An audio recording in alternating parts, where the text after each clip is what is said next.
सो hey guys, मेरा नाम है सफल बिसेन और आज हम लेके आ गए हैं हमारे मैकेनिक्स के एक्सरसाइज 10B का question number 18।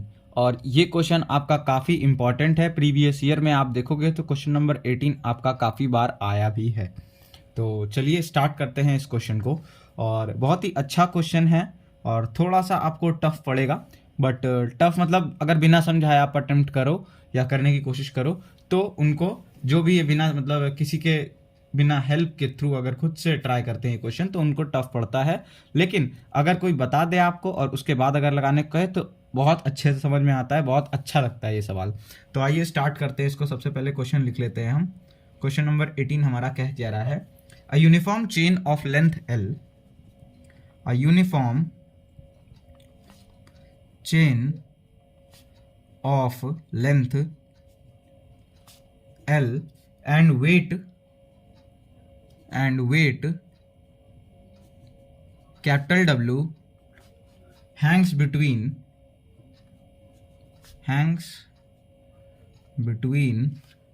fixed point at the same level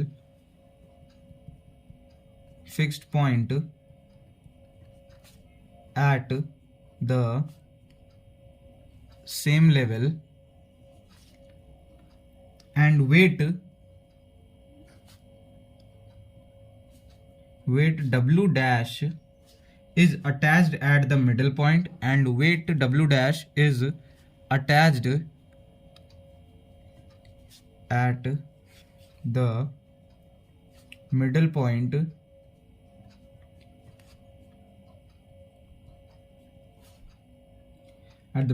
if K be the sag in the middle. If K be the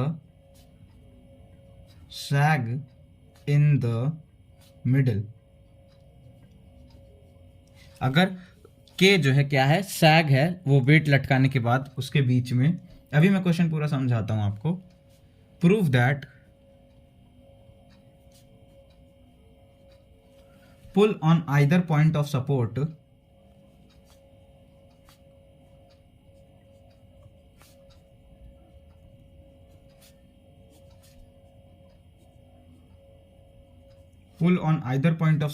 is K by 2L W plus L by 4K W dash plus L by 8K W। ठीक।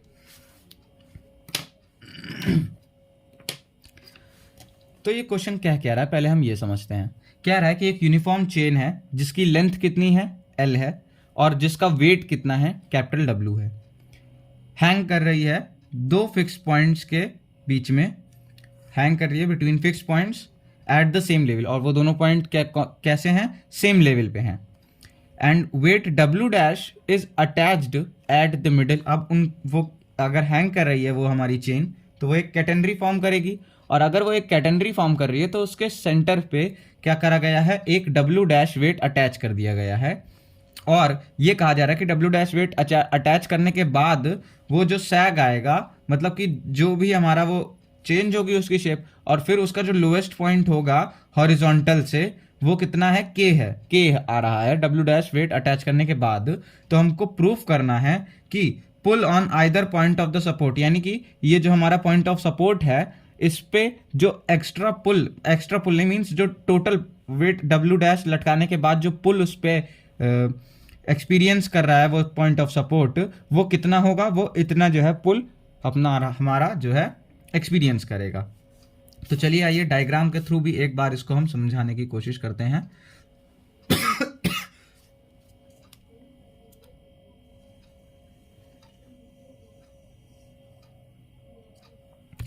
सो मान लीजिए कि ये हमारी क्या है, ये हमारी हॉरिजॉन्टल लाइन थी जिस पे हमारे दोनों पॉइंट्स है, जिस पे हमारी कैटेनरी हैंग कर रही है। तो सपोज कर लेते हैं कि ये हमारी क्या है, कैटेनरी है। ठीक,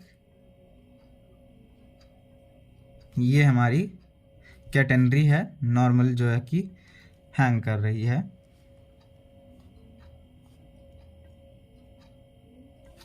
ठीक, अब इस कैटेगरी पे ये पॉइंट मान लेते हैं ए है, ये मान लेते हैं बी है, और ये लोएस्ट पॉइंट जो है इसको हम मान लिए ये क्या है, सी डैश है। अब इस कैटेगरी पे हमने क्या किया, एक डब्ल्यू वेट डाउनवर्ड की तरफ हमने इसको यहां पे लटकाया, एक डब्ल्यू डैश वेट सॉरी, इस पे हमने क्या किया, हैंग किया, डब्ल्यू डैश वेट इस पे हैंग कर दिया। अब इसका शेप जो है चेंज होगा और इसका शेप कुछ इस तरह से आ जाएगा।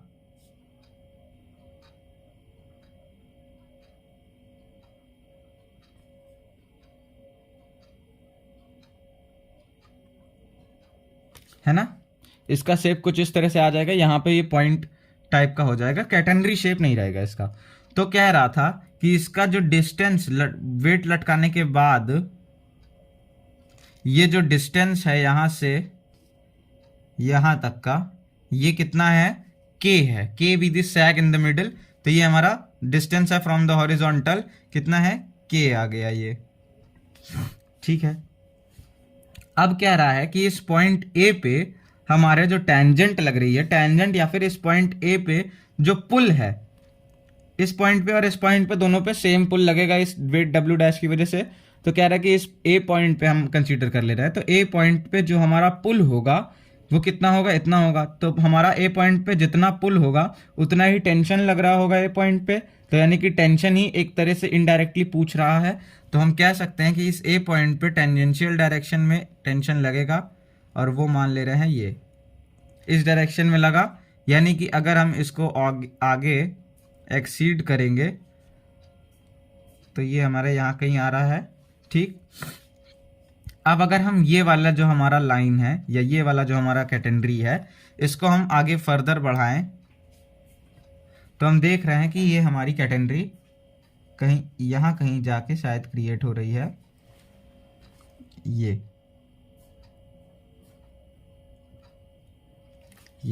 है ना, कुछ इस तरह से हमारी ये क्या हो रही है, कैटेगरी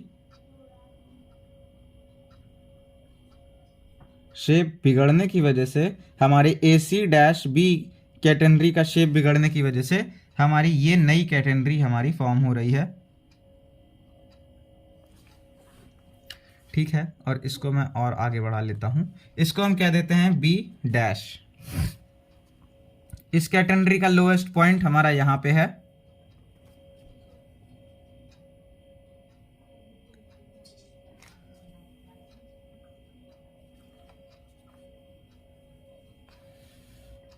ठीक। अब तो जो हमारी ए पॉइंट पे टेंजेंट है वो हमारा मान लेते हैं हम अल्फा एंगल बना रही है, और जो हमारी ये पॉइंट है इस पॉइंट को हम कह देते हैं सी डबल डैश, और इस पॉइंट पे जो हमारी टेंजेंट है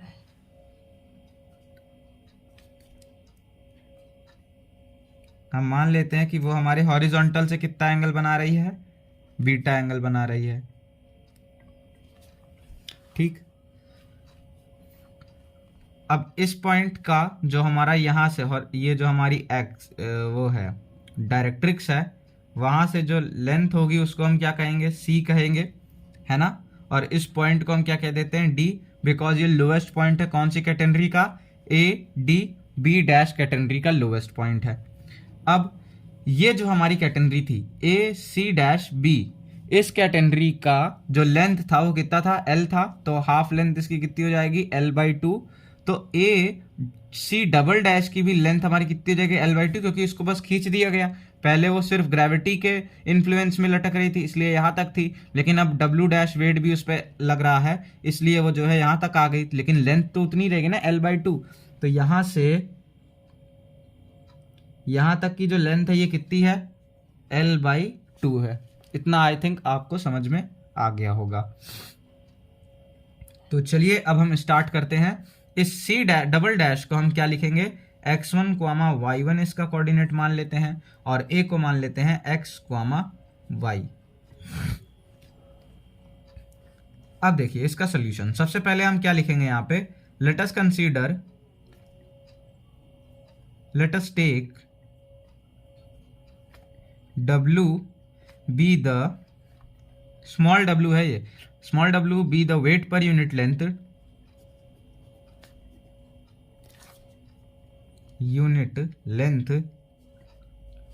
of the catenary of the chain, sorry, of the uniform chain, ये जो हमारी चेन गिवन है उसका, तो of the chain,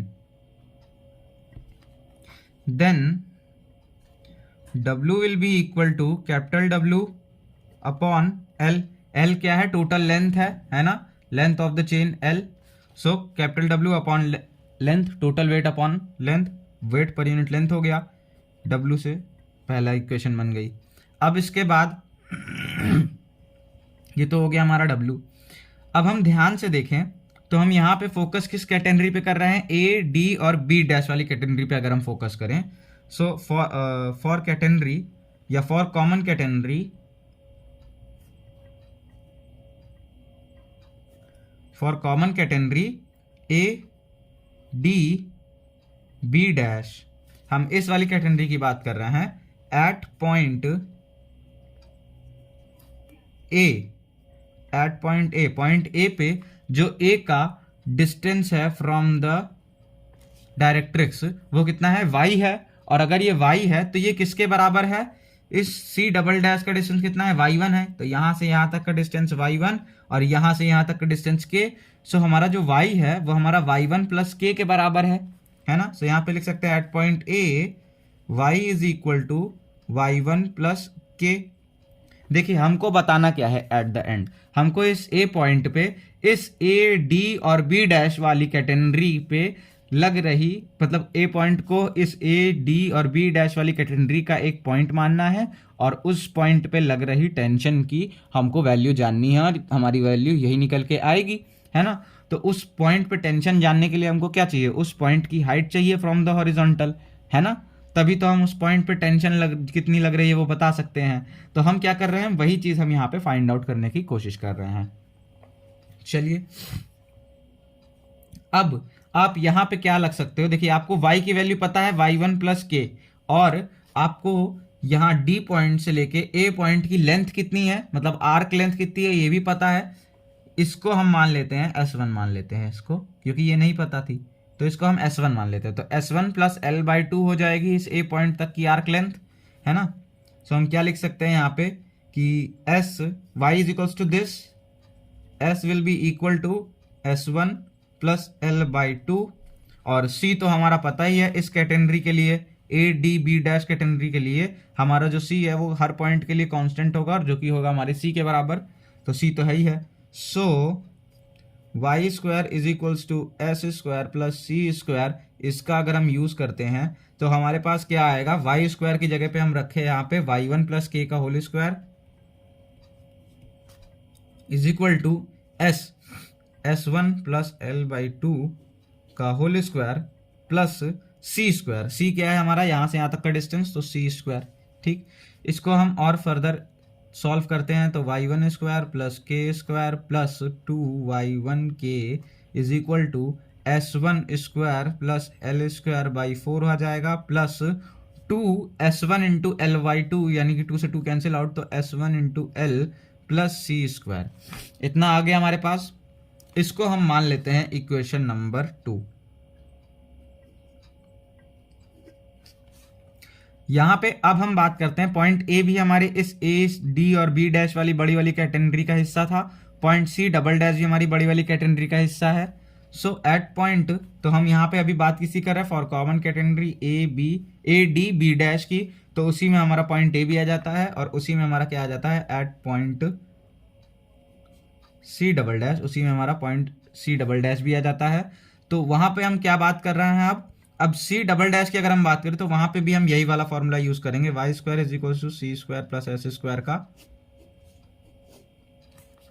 सो यहाँ पॉइंट C के लिए जो y है कितना है, y1 है, so y1 square is equal to C कितना है, एज यूजुअल C स्क्वायर की मतलब C के बराबर ही है, और S कितना है वो हमारा S1 है, सो S1 का स्क्वायर, इसको हम मान लेते हैं इक्वेशन नंबर 3।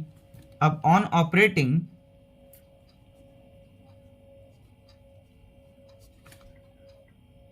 2 - 3 इक्वेशन नंबर 2 में से इक्वेशन नंबर 3 को अगर हम माइनस सब्ट्रैक्ट करेंगे तो हमको क्या मिलेगा, y1 स्क्वायर से y1 कट जाएगा, तो इज इक्वल टू के इधर तो केवल बचेगा हमको के स्क्वायर प्लस 2y1 के इज इक्वल टू यहाँ से सी स्क्वायर तो सी स्क्वायर और s1 स्क्वायर तो s1 स्क्वायर, तो ये बीच के दो टर्म बचेंगे, L square by 4 plus s1 into L, है ना। आपके पास ये रिजल्ट आया। अब आपको क्या करना है, यहाँ से k कॉमन ले लीजिए, k कॉमन लिया तो आपके पास क्या बचा, k plus 2y1 is equal to L square upon 4 plus s1l। अब k को उधर डिवाइड भी कर देते हैं, तो यहाँ बचेगा k plus 2y1 is equal to L square by 4 plus k s1l by k। अब दोनों साइड ना आप k को ऐड कर दीजिए, तो यहाँ हो जाएगा 2k और यहाँ हो जाएगा प्लस k, है ना। यहाँ पे आप लिख लीजिए since adding k on both side, दोनों तरफ हम क्या कर रहे हैं, k को ऐड कर दे रहे हैं, दोनों तरफ हमने k को ऐड कर दिया, ये इक्वेशन आ गई।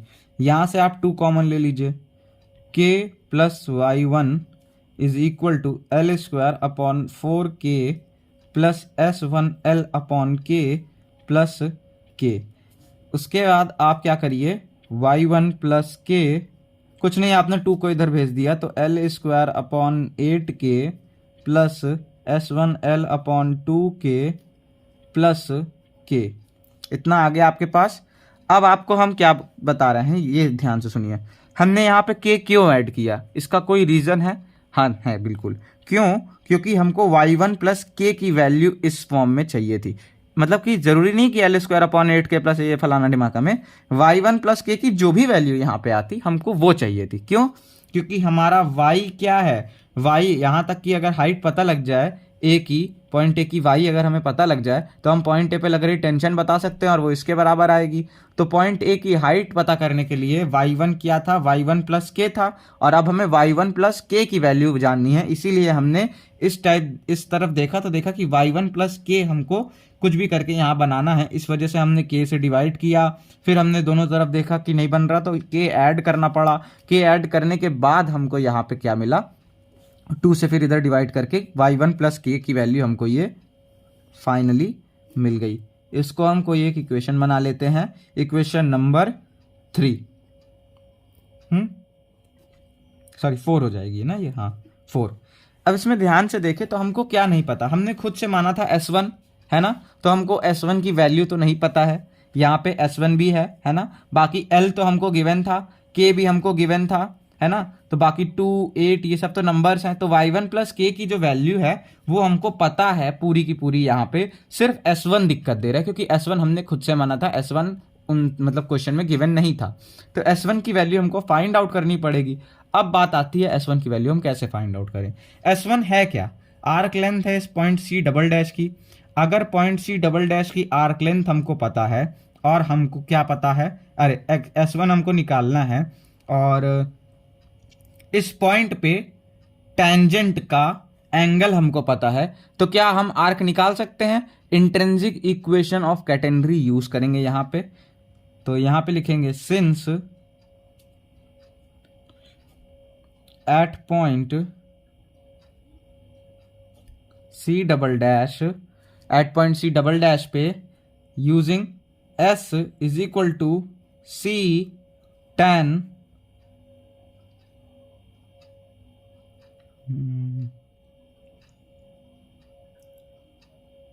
सी tan फाई होता है तो tan बीटा हो जाएगा, s is equal to C tan beta. बात यह है कि हमने tan बीटा भी खुद से माना है ना, बीटा एंगल भी खुद से माना, उसने बताया थोड़ी था किसी पॉइंट पे जो एंगल बन रहा है वो बीटा है और ए पॉइंट पे जो एंगल बन रहा है वो अल्फा है ना। तो इसको हम लेके चलते हैं, ये चीज़ तो लगानी ही पड़ेगी। इसको पहले आप नोट कर लीजिए, इतना आराम से इसको पॉज करके नोट कर लीजिए, फिर हम चलते हैं अपने अगले पेज पे। सो आई होप आपने इसको नोट कर लिया होगा। इसको हम साइड में रख लेते हैं।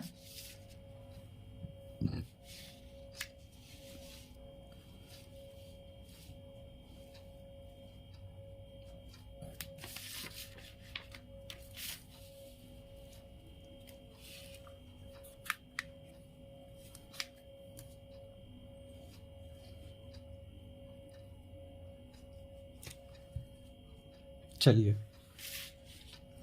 तो अब हमको क्या करना है, हमको ये C tan S is equal to C tan beta. तो अब देखिए पॉइंट सी पे ही अगर हम बात करें, हमें डायग्राम चाहिए,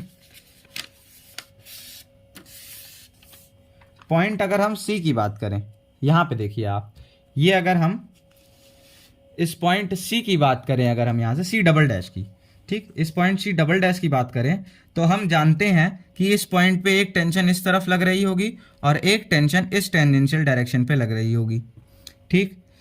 हॉरिजॉन्टल से ये एंगल भी बीटा बन रहा होगा और ये एंगल भी बीटा बन रहा होगा, है ना, क्योंकि इस पॉइंट पे भी जाके ये जो एंगल बन रहा होगा ये बीटा होगा। इससे पहले वाले क्वेश्चन में हमने ये सब कराया था आपको।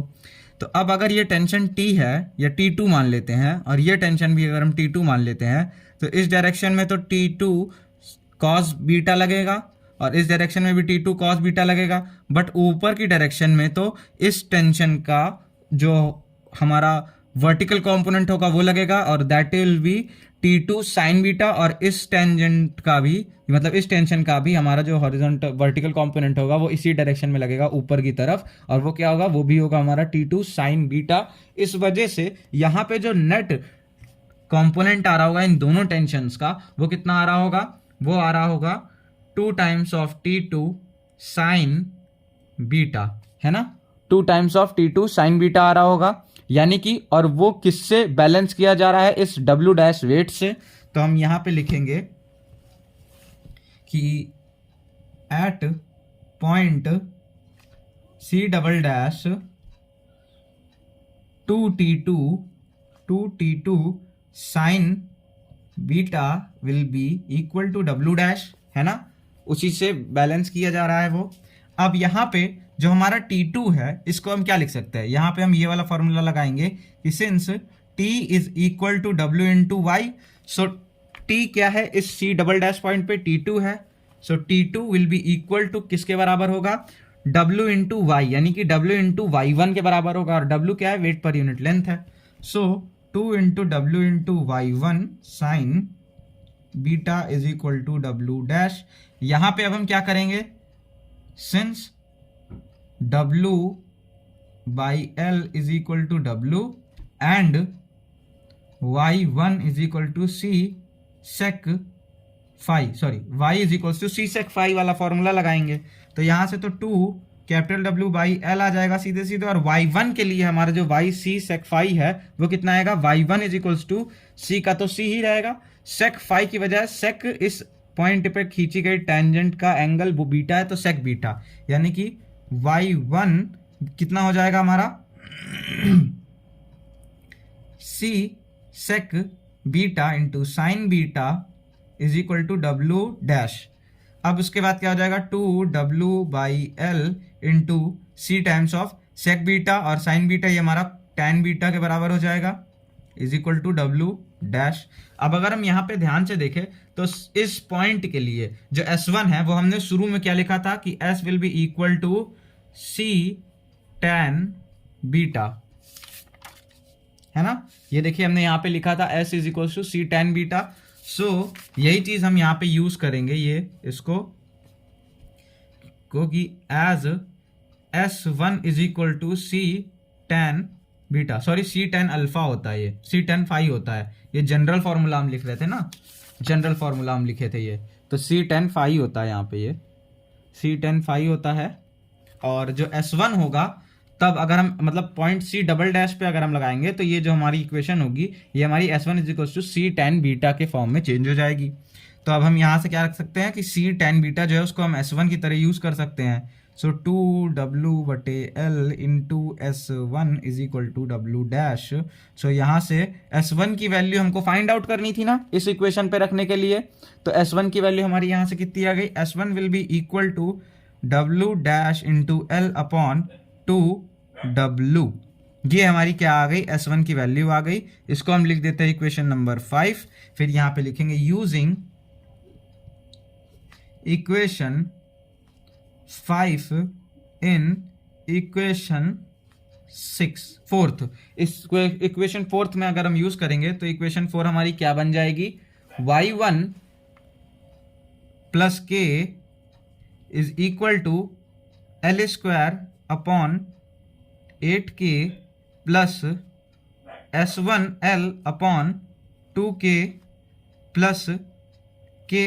अब ये क्या हो जाएगी, y1 plus k is equal to L square, इसमें तो कोई यूज नहीं होगा, अपॉन 8k, S1 की जगह पे w dash l upon 2w into l, तो एल स्क्वायर इंटू अपॉन में 2k, यानी कि ये हो जाएगा 4 इंटू k प्लस k। इतना हो गया हमारे पास ये।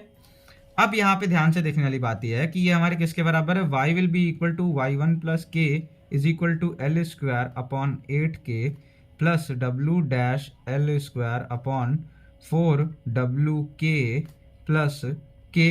ये हमारा हो गया क्या, y यानी कि height of the point A।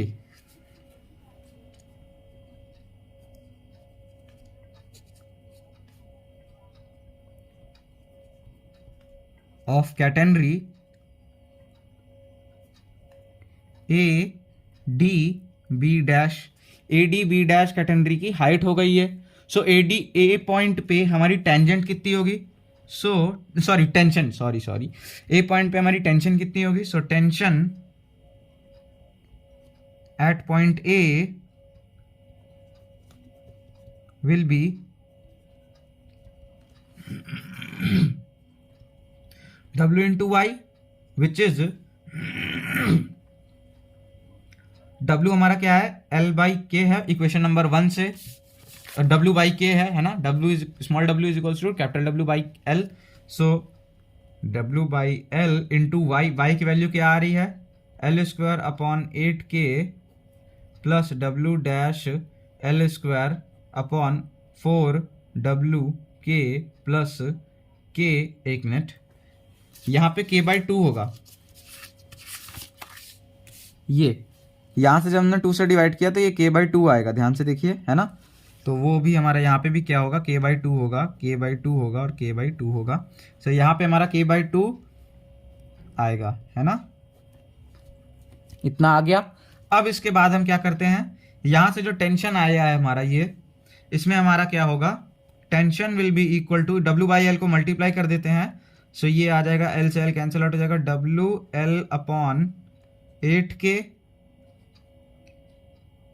Plus W से मल्टीप्लाई, W से W कैंसिल, L से L स्क्वायर का L कैंसिल, तो W dash L upon 4k plus WK by 2L। सो अगर हम इसको ध्यान से मैच करें तो जो हमको प्रूफ करना था, ये देखिए यही हमको प्रूफ करना था ना, कि जो हमारी टेंशन लग रही है, क्वेश्चन अगर आप पढ़े, आपने लिखा होगा तो, जो हमारी टेंशन लग रही है हमारे किसी भी पॉइंट, मतलब कि उन दोनों पॉइंट्स पे जिस पे W डैश वेट अटैच करने के बाद जो पॉइंट ऑफ सपोर्ट थे उन पे, वो हमारी कितनी है, WL अपॉन 8k, तो WL upon 8k plus W dash L upon 4k, W dash L upon 4k plus W into K upon 2L, तो W into K upon 2L। तो ये हमारी क्या लग रही है, टेंशन लग रही है। तो यहाँ पे आपका क्वेश्चन नंबर 18 सॉल्व होता है। आपको ये पार्ट अगर नोट करना है तो नोट कर लीजिए।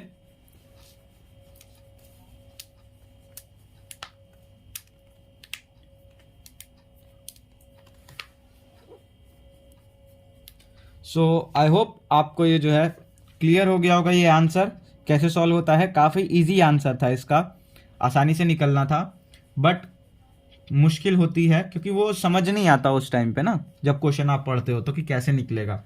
और इसमें एक ये भी बात है कि आपको बहुत ढेर सारी चीज़ें खुद से माननी पड़ती हैं यहाँ पे, तो समझ नहीं आता कि हम क्या क्या खुद से माने। और फिर जैसे जैसे आप खुद से मतलब जो चीज़ें खुद से मानते हो उसका प्रेशर बढ़ने लगता है कि अभी इसकी भी वैल्यू फाइंड आउट करनी पड़ेगी, इसकी भी वैल्यू फाइंड आउट करनी पड़ेगी।